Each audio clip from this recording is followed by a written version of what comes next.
Haribo. Yeah, a little less volume too. I'll take the cartels. Well, I guess I'll try. Oh, Krishna.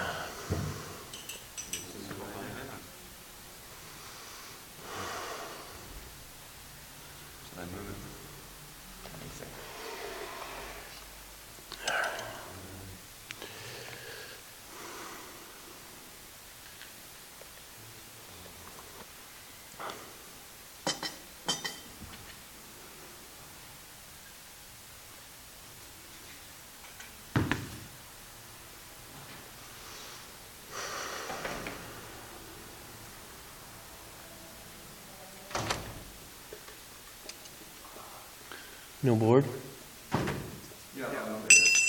Krishna. Haribo, Haribo.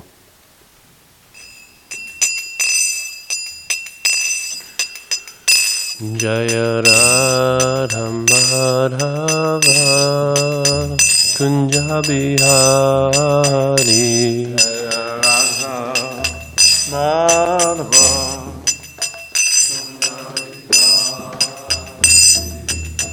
Gopijana Vallabha Giridharadhari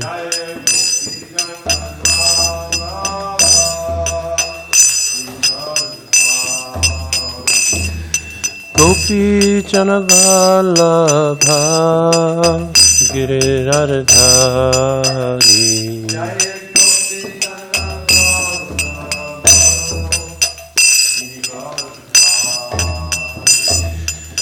Yashoda Nandana Vardhana Ranjana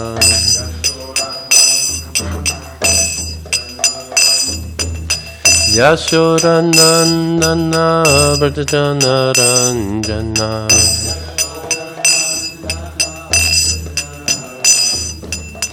Yamuna Tira Vanachari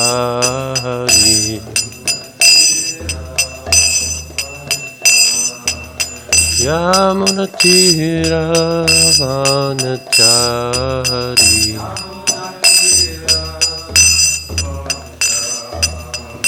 Jaya Radha Madhava Kunja Bihari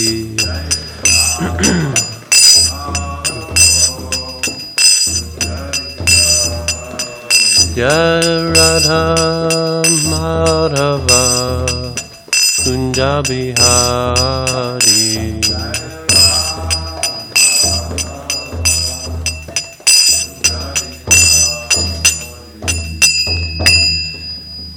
Jayam Vishnupad Paramamsa Vikarachara Stotra Stotra Shishiman. His Divine Grace Srila A.C. Bhaktivedanta Swami Prabhupada Ki Jai. His confounded beauty founder Srila Prabhupada Ki Jai. Jayam Vishnupad Paramamsa Vikarachara Stotra Stotra Shishiman. His Divine Grace Srila Bhakti Siddhanta Saraswati Goswami Maharaj Ki Jai. Nantagoti Vaishnava Ki Jai. Namacharya Srila Haridas Thakur Ki Jai. Prem se kaho Shri Krishna Chaitanya Prabhu Nityananda Shri Advaita Radhara Shivasari Gaur Bhakta Vrinda Ki Jai. Shri Shri Radha Krishna Gopi Govardhan Samakun Radha Kungiri Govardhan Ki Jai. Yumunamai Ki Jai, Gangamai Ki Jai, Vrindavanam Ki Jai, Mathuradam Ki Jai. Srimadbhagavatam Ki Jai. Samaveda Bhakta Vrinda Ki Jai. All glories to the assembled devotees. All glories to the assembled devotees. All glories to the assembled devotees. All glories to Sri Guru and Gauranga.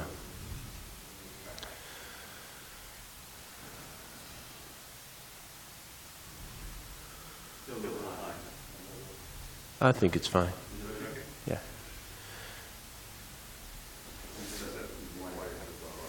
Right.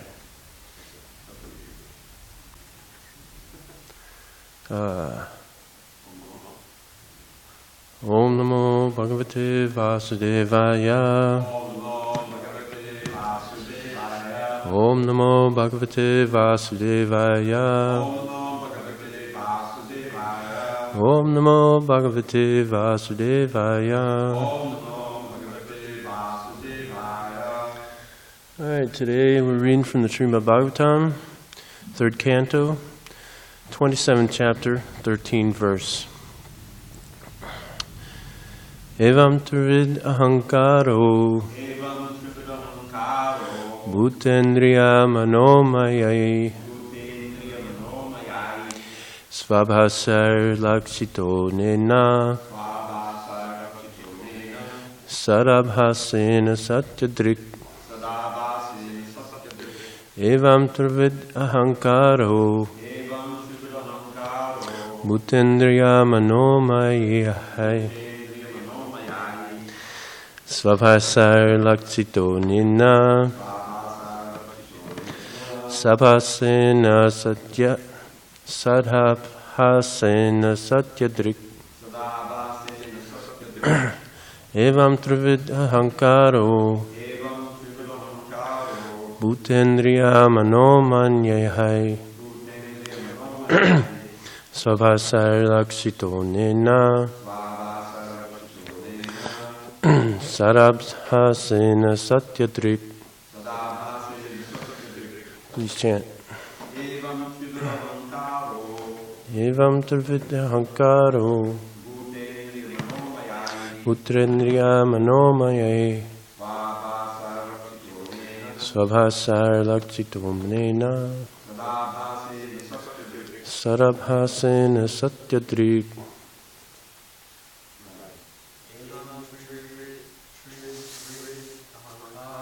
Evam Trividankaro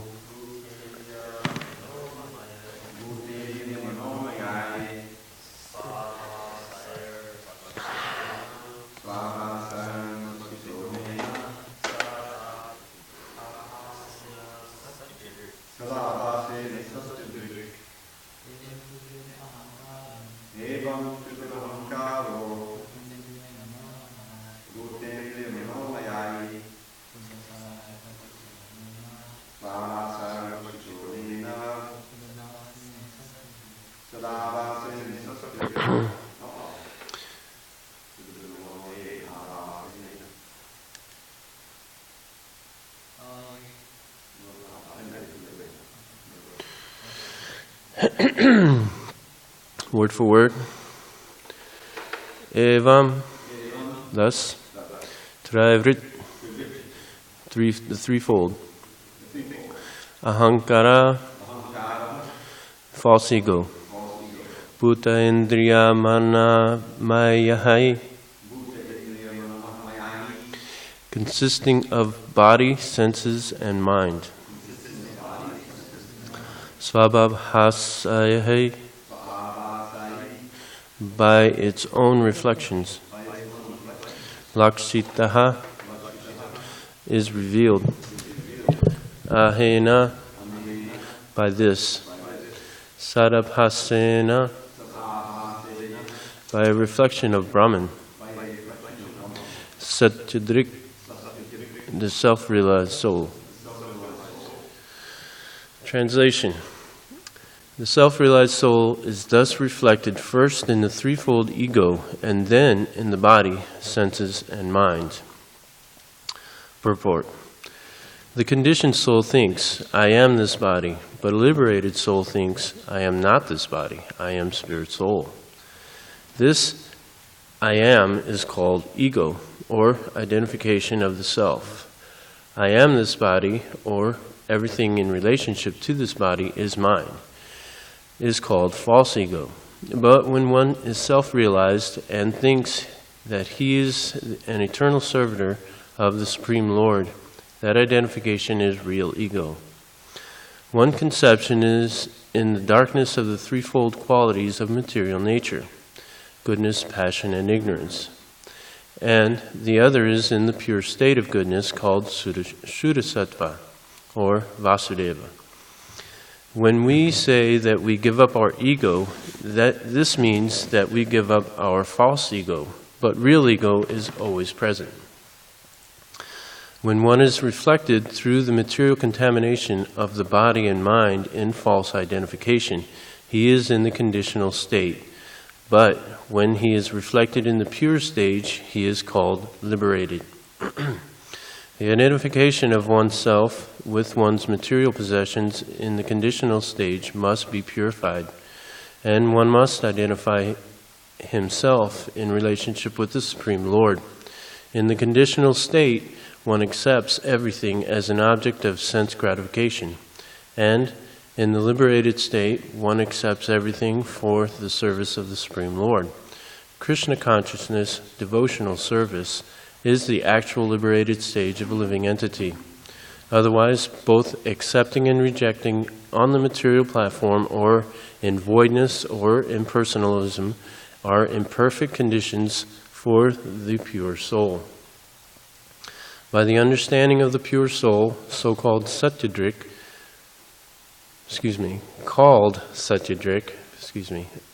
one can see everything as a reflection of the Supreme Personality of Godhead. A concrete example can be given in this connection. A conditioned soul sees a very beautiful rose, and he thinks that the nice aromatic flower should be used for his own sense gratification. This is one kind of vision. A liberated soul, however, sees the same flower as a reflection of the Supreme Lord. He thinks this beautiful flower is made by the superior energy of the Supreme Lord. Therefore, it belongs to the Supreme Lord and should be utilized in his service. These are two kinds of vision. The conditional soul sees the flower for his own enjoyment, and the devotee sees the flower as an object to be used in the service of the Lord. In the same way, one can see the reflection of the Supreme Lord in one's own senses, mind and body, in everything.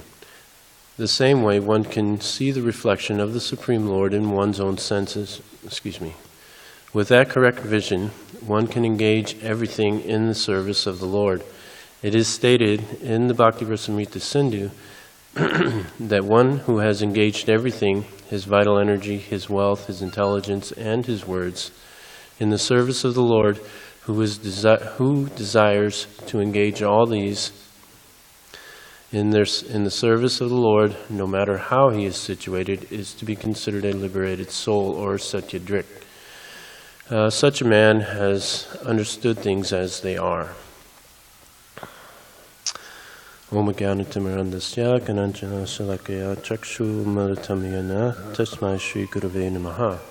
I was born in the darkness of ignorance, and my spiritual master has opened my eyes with the torchlight of knowledge. I offer my humble obeisances unto him and unto all members of Sri Parampara.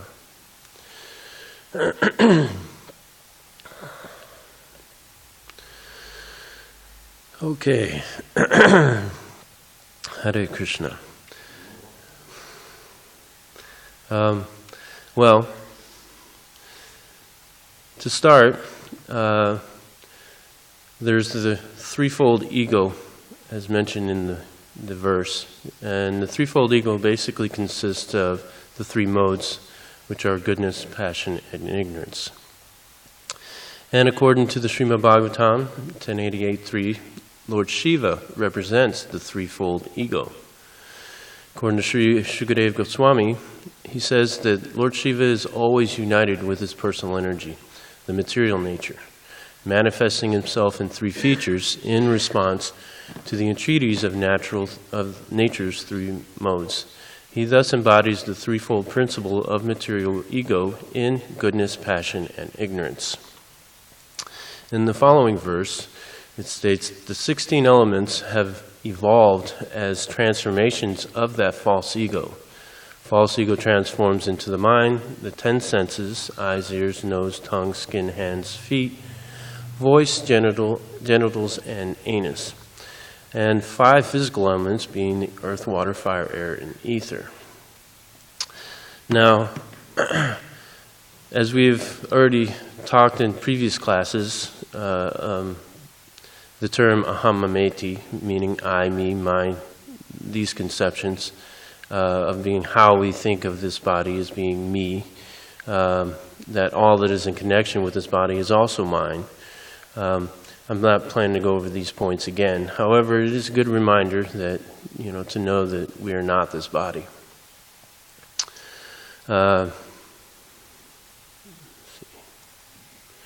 Speaking of we are not these bodies, In Beyond Birth and Death, first chapter, there's a reference to the Bhagavad Gita 230. Dehi nityam avadhyo yam, dehi sarvasya bharata. Tasmat sarvani bhutani, natvam shochitam arhasi. O descendant of Bharat, he who dwells in the body can never be slain. Therefore, you need not grieve for any living being. Without this fundamental understanding that we are not this body, our spiritual advancement will be slowed. Not to say that it's like nil, but it's not as quick as it could be. By realizing that we are spirit soul and that the body is but a vehicle or a tool by which we can build our spiritual lives, we can go from a slow crawl to a supersonic flight in our advancement in Krishna consciousness. Continuing in Beyond Birth and Death, the very first step in self-realization is realizing one's identity as separate from the body. I am not this body, but am spirit soul. This is an essential realization for anyone who wants to transcend death and enter into the spiritual world beyond. It is not simply a matter of saying, I am not this body, but of actually realizing it. This is not as simple as it may seem at first. Although we are not these bodies, but are pure consciousness, somehow or other we have become encased within the bodily dress. If we actually want the happiness and independence that transcends death, we have to establish ourselves as and remain in our constitutional position as pure consciousness. Living in the bodily conception, our idea of happiness is like that of a man in delirium. Some philosophers claim that this delirious condition of bodily identification should be cured by abstaining from all action. Because these material activities have been a source of distress for us, they claim that we should actually stop these activities. Their culmination of perfection is in a kind of Buddhistic nirvana, in which no activities are performed. Buddha maintained that due to a combination of material elements, this body has come into existence, and that somehow or other, if these material elements are separated or dismantled, the cause of suffering is removed. If the tax collectors give us too much difficulty because we happen to possess a large house, one simple solution is to destroy the house. However, Bhagavad Gita indicates that this material body is not all in all. Beyond this combination of material elements, there is spirit, and the symptom of that spirit is consciousness. Consciousness cannot be denied. Without consciousness, a body without consciousness is a dead body. As soon as consciousness is removed from the body, the mouth will not speak, the eye will not see, nor the ears hear. A child can understand that it is a fact that consciousness is absolutely necessary for the animation of the body. What is this consciousness? Just as heat or smoke are the symptoms of fire, so consciousness is the symptom of the soul. The energy of the soul or self is produced in the shape of consciousness. Indeed, consciousness proves that the soul is present. This is not only the philosophy of Bhagavad Gita, but the conclusion of all Vedic literature. The impersonalist followers of Shankaracharya, as well as the Vaishnavas, following in the disciplic succession of Lord Krishna, acknowledge the factual existence of the soul, but the Buddhist philosophers do not. The Buddhists contend that a certain stage the combination of matter produces consciousness, but this argument is refuted by the fact that although we may have all the constituents of matter at our disposal, we cannot produce consciousness from them.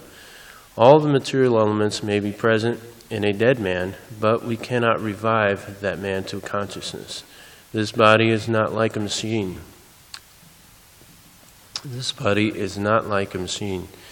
When a part of a machine breaks down, it can be replaced, and the machine will work again. But when the body breaks down and consciousness leaves the body, there is no possibility of replacing the broken part and rejuvenating the consciousness. The soul is different from the body, and as long as the soul is there, the body is animate. But there is no possibility of making the body animate in the absence of the soul. Because we cannot perceive the soul by gross senses, we deny it.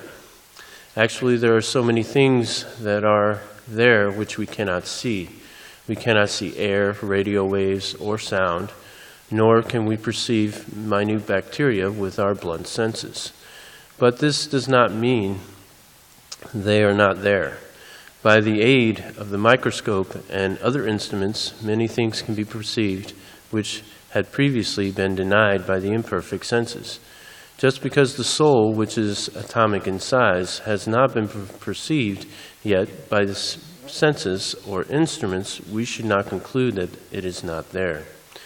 It can, however, be perceived by its symptoms and effects. In Bhagavad Gita, Sri Krishna points out that all of our miseries are due to the false identification with the body. Once we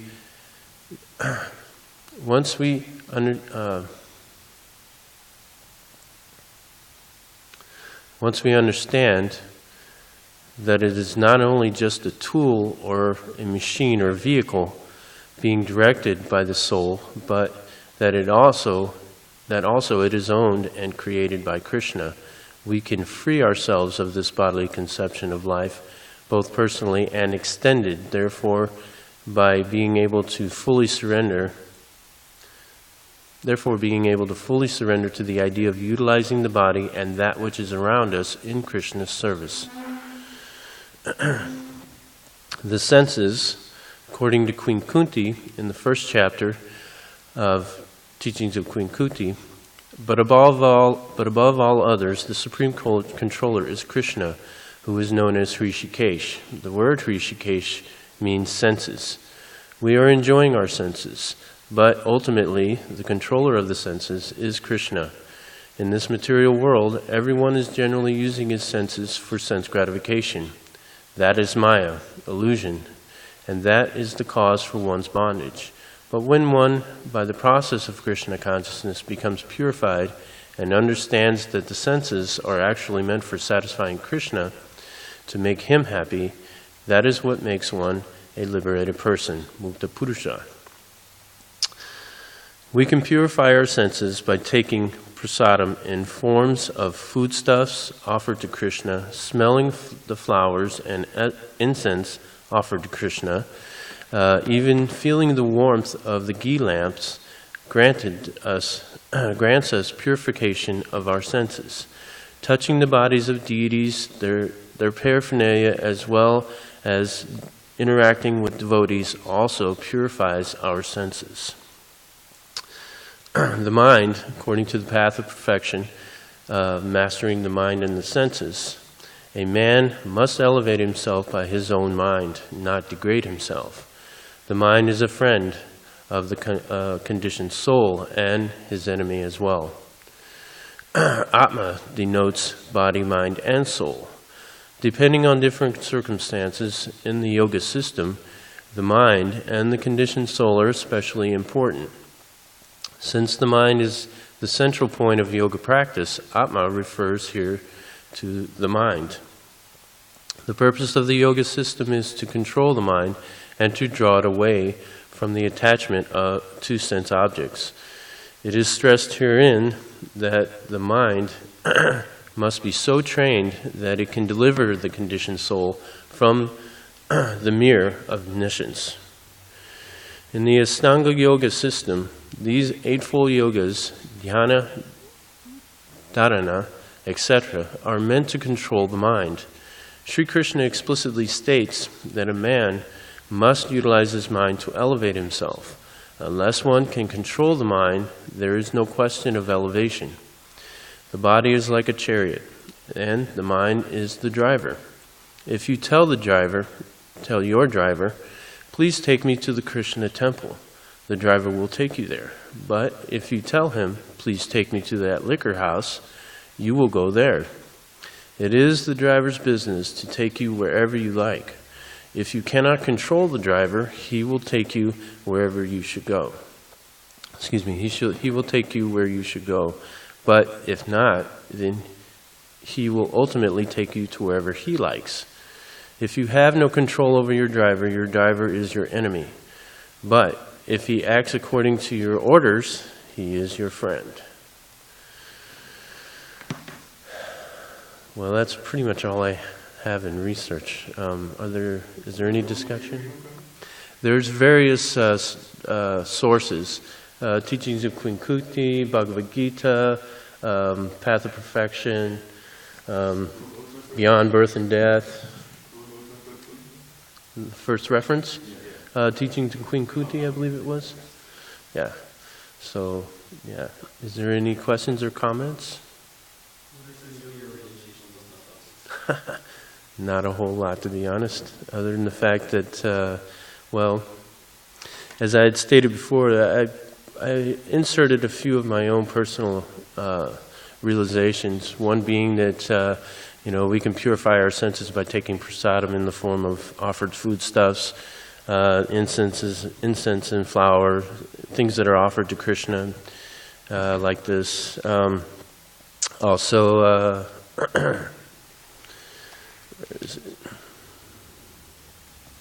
without the fundamental understanding that we are not the body, our spiritual advancement is slowed by the realization of us being spirit, and that the body is a vehicle or a tool by which we build our spiritual lives.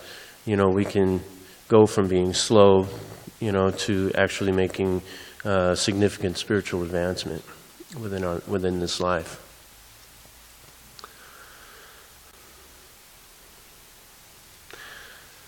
Okay. If nobody minds, I'm going to go ahead and read the next. Yeah, I want to keep going and read the next.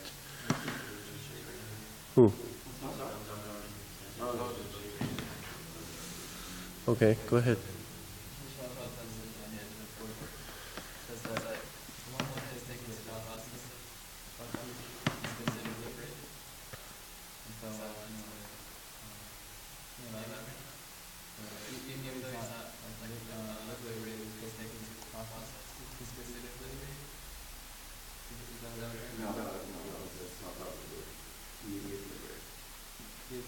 Yeah, he is.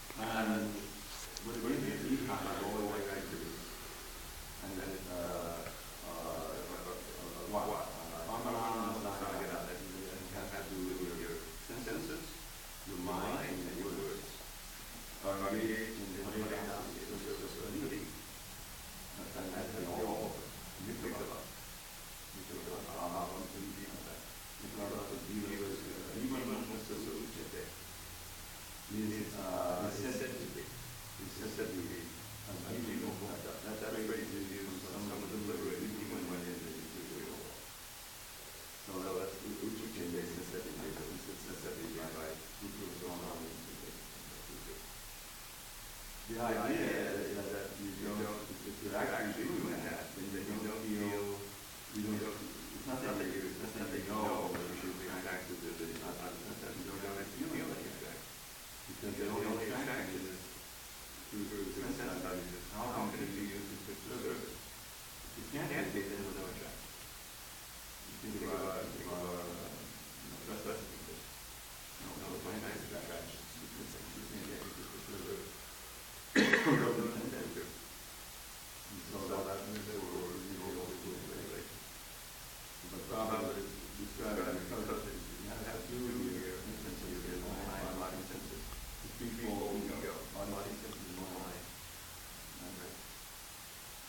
So that's how, as you recall, how the creation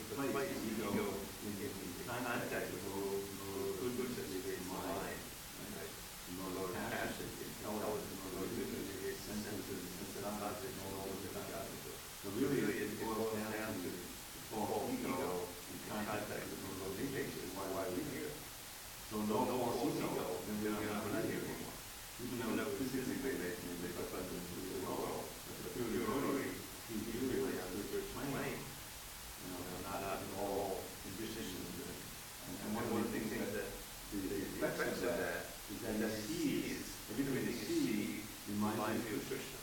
And then the whole world becomes sacred. We can come to a reflection, and it's all over reflection. Reflection of the mind. And that's exactly what this chapter. This whole world is the reflection of the spiritual world.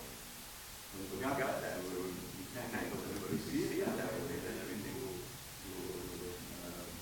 be like you know, it's right from the Guru doesn't actually see everything as it is. He sees Krishna there.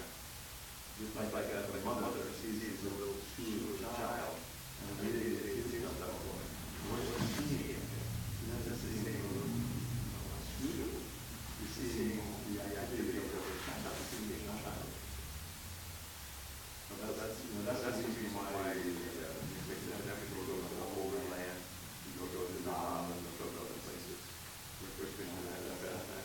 The idea is that you really know, Krishna pastime, what took place where, then each of those things will remind you of something pastime.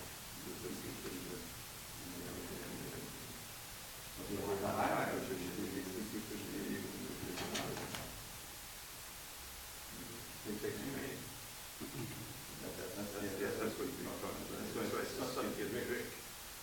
The true vision. True vision. To see everything as reflection of the Lord. That's the beginning of our last paragraph. The understanding of the soul, once they see everything, as a reflection of the Lord. What is the question of getting Krishna? No, be great. I know that I don't Was this Santosh? You had a question? Oh, okay. Anything else? Okay. Actually, we're pretty close to closing time. I'm just going to go ahead and... Is it okay if I just close out? All right. Grantharaj srimadbhagavatam ki jai.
Where the store is, there's like a bunch of signs right behind that going in.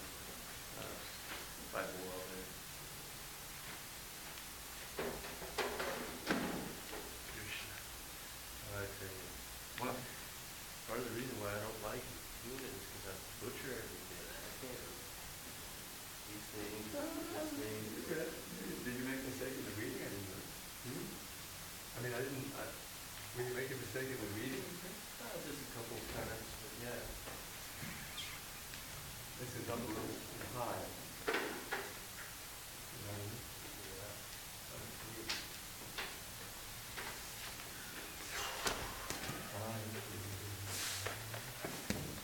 Next thing is you got to start throwing some slugs.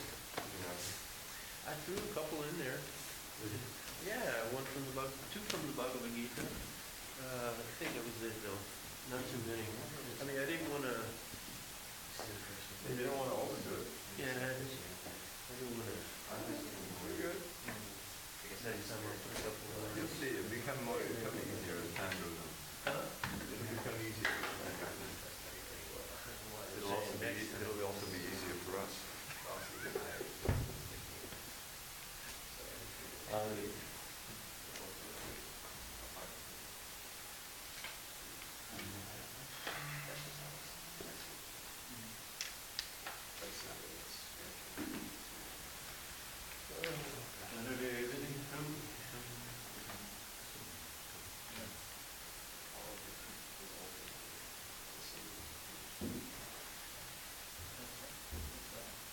beads.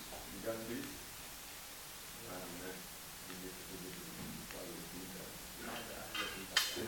I will tell you.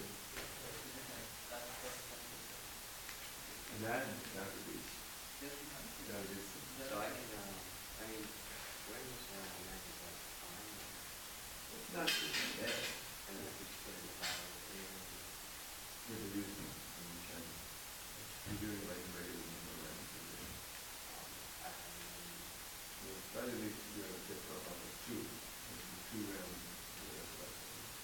That is absolutely fine. And then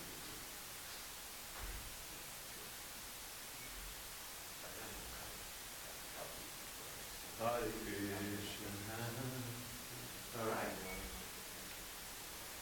Good. Thank you. Tomorrow, same thing. Same time, same station. And we'll have two more devotees.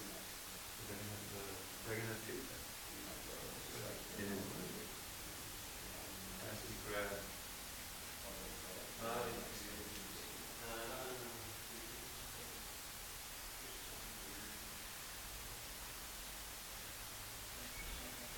No, Benjamin's